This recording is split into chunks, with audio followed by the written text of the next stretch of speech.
And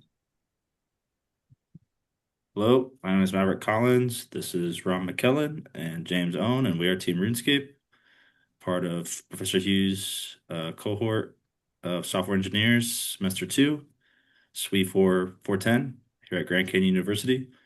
And in this milestone, we're going to go over our Grafana integration. That's a continuation of milestone three that we completed last week, where we were um, successfully implementing MQTT on the Raspberry Pi to communicate with our ESP32. And in this milestone, we're adding the Grafana dashboard to make everything look a lot more user-friendly. So now I'm going to pass over to James, who'll go over our system design / architecture, and that'll be followed by Ron going over our code. Mm-hmm. Oh, my name is James So, and the way that our program ESP32 works is that our DHT11 sensors connect to our ESP32, who send the sensor data and publish it via MQTT, while the Raspberry Pi acts as both the broker and the visualization platform using Grafana. The way the the way the Pi and ESP32 communicate with one another is by using the hotspot we of the Raspberry Pi,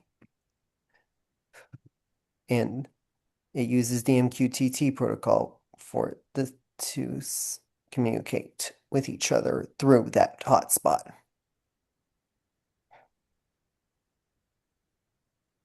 Sorry. Over to you now, Ron. Well, we have set it up so that way that Grafana can read from the MQTT, a broker reading the specifically published topics. The topics are the same ones they went over last time.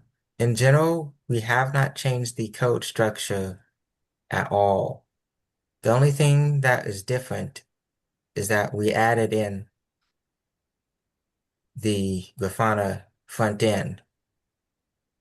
And going over to the actual screenshots that we have with Grafana, it was just a simple use of adding the MQTT plugin, specifying the data source to be the broker hosted on the Raspberry Pi, same device. And then we just arrange things in the dashboard. So that way we'd have two panels side by side for humidity and temperature. These panels go and read from the temperature and humidity topics, extract the values from there, and then whenever it's updated by the ESP32, the graph in Grafana immediately updates without any noticeable delay. Since there's just humidity and temperature and in separate topics, that made it simple to just have two gauges side by side.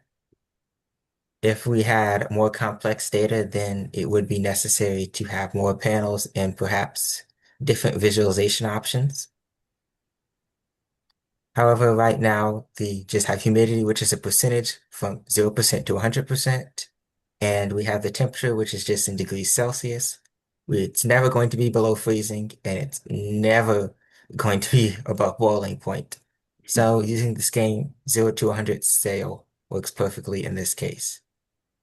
And looking at the actual configuration, you can see it's just as simple as adding in the specific topic that's used. Nice. And that concludes our video presentation for milestone four. And we thank you guys for our time. See y'all in the next one.